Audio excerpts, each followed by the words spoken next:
मस्साजोग प्रकरणाकडे आपण वळूया, कारण बीडमध्ये तुम्ही एक सायझेबल टाइम स्पेंड केलेला आहे.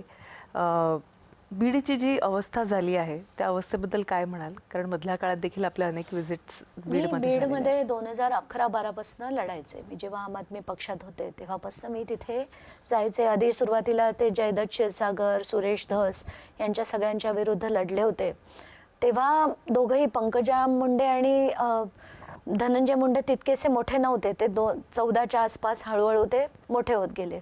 पण तेव्हा सुद्धा आम्हाला सांगितलं जायचं की बीडमध्ये एकटं रात्रीचं फिरत जाऊ नका, कारण ते मिनी बिहार आहे म्हणे. आणि आता मिनी नाही, आता बिहारचा बाप झालंय ते.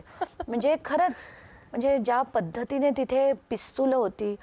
आणि होतंय काय माहितीये की सगळ्या छोट्या छोट्या मुलांना, कारण तिकडे काही उद्योग नाही, शेती नाहीये, काहीच नाहीये, तर त्यांना असं वाटतं की आपण या राजकारण्यांबरोबर गेलं तर आपल्याकडे गाड्या येणार, आपल्याकडे पिस्तूल येणार, आपण पिस्तूल लावून गेलं की आपला रुबाब वाढणार. आणि हळूहळू ते त्याच दिशेने जाताना दिसत आहेत मला.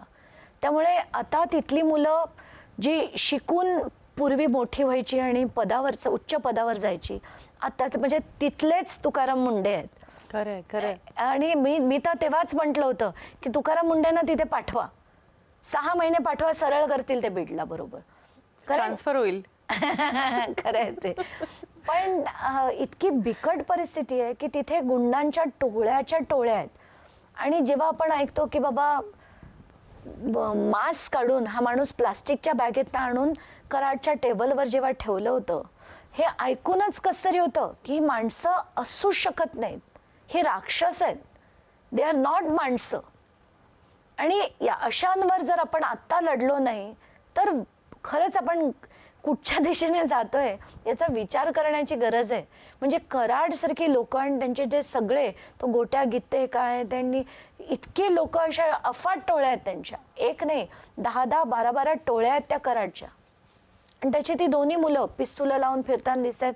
ते एक तर छोटूसा मुलगा होता, तो पण पिस्तूल लावून असा थाटात जसा, कारण त्याचे बाबा पण ते पूर्णच्या पूर्ण त्यांनी इलेक्शन प्रोसेस रिग केल्याचे व्हिडिओज आले होते, ते देखील मी ट्विट केले.